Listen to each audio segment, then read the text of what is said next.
Esse gráfico aqui, pessoal, é o gráfico de casos de Covid por dia. Eu sempre trago ele aqui quando eu falo, mas eu sempre coloco um detalhe nele que é muito importante de vocês entenderem. Para quem é novo no canal aqui, esse gráfico é aquele gráfico que aparece todo dia no jornal, aquele consórcio de veículos de imprensa que libera os casos confirmados por dia no Brasil e a média móvel, tá?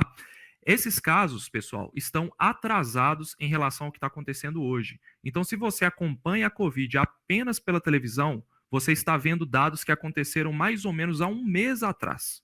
A gente tem atrasos de notificação, atrasos de confirmações por testes. Para o caso de Covid entrar nesse gráfico, ele precisa ser confirmado por um teste, tá? Ou então até por critérios clínicos, mas ele precisa passar por um processo de confirmação, primeiro de notificação, depois confirmação, e depois ainda precisa de alguém digitar essa confirmação no sistema. Então tem muito atraso. Essa curva aqui não é a curva de hoje. Essa curva aqui é o que aconteceu mais ou menos, no mínimo 3 semanas atrás, tá?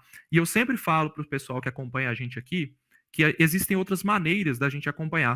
E como eu sei que nem todo mundo tem disposição, tem tempo de acompanhar, a minha proposta aqui é toda semana trazer um pouco desses gráficos para vocês verem a realidade da pandemia, tá? Então vou trazer aqui o gráfico do Infogripe, que é um dos meios da gente acelerar essa curva e ver de fato o que está acontecendo hoje. O Infogripe, ele é um boletim, é um sistema, na verdade, que é da Fiocruz. Ele foi criado lá na pandemia de H1N1 e ele está sendo usado hoje para monitorar síndromes respiratórias agudas graves.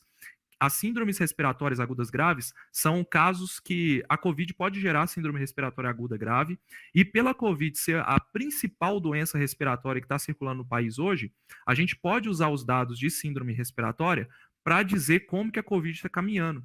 Porque apesar da gente ter influenza, outras doenças, vírus sincicial respiratório, outras doenças respiratórias que causam essa síndrome, elas representam muito pouco do total de casos. Então, olhar para a curva de síndrome respiratória, que sai toda semana e é antecipada em relação àquela curva do jornal, é bacana, a gente consegue ter uma ideia do que está acontecendo com a pandemia.